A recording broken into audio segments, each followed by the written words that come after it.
विश्रांतीनंतर पुन्हा एकदा सगळ्यांचं सखी सह्याद्रीमध्ये स्वागत करते।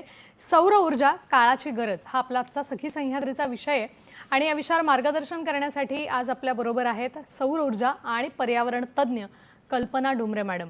ब्रेक पूर्वी मला वाटतं सोलरायझेशन हे आपल्याकडे कसं काय सुरू झालं किंवा रूफटॉप म्हणजे काय, ते बसवण्याचे काय फायदे आहेत, वीज बिलात साधारण किती टक्क्यांनी आपल्याकडे सूट आपल्याला मिळू शकते किंवा वीज बिल किती कमी होऊ शकतं याबद्दल त्यांनी मार्गदर्शन केलं होतं। आता मी एका महत्त्वाच्या प्रश्नाकडे येणार आहे की सोलार बाबत एक गैरसमज काही जणांच्या मनात असतो की पावसात किंवा ढगाळ वातावरणामध्ये सोलार पॅनल हे काम करत नाहीत।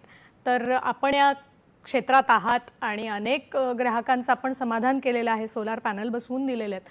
तर काय अनुभव सांगतो आणि नेमकं काय आहे याच्या मागचं कारण आणि ते पॅनल कसे काम करतात पावसात सुद्धा, काय सांगाल? सोलार मध्ये जी वीज तयार होते ती सूर्यप्रकाशापासून तयार होते। पावसाळ्यामध्ये सूर्यप्रकाश अजिबात नसतो असं होत नाही, फक्त त्याची सूर्यप्रकाश हा असतो, फक्त त्याची तीव्रता थोडीशी कमी झालेली असते। त्याच्यामुळे पावसाळ्यातही सोलार थ्रू वीज निर्मिती चालू राहते, फक्त ती थोड्याफार प्रमाणात कमी होते, बस। म्हणजे ती बंद होत नाही।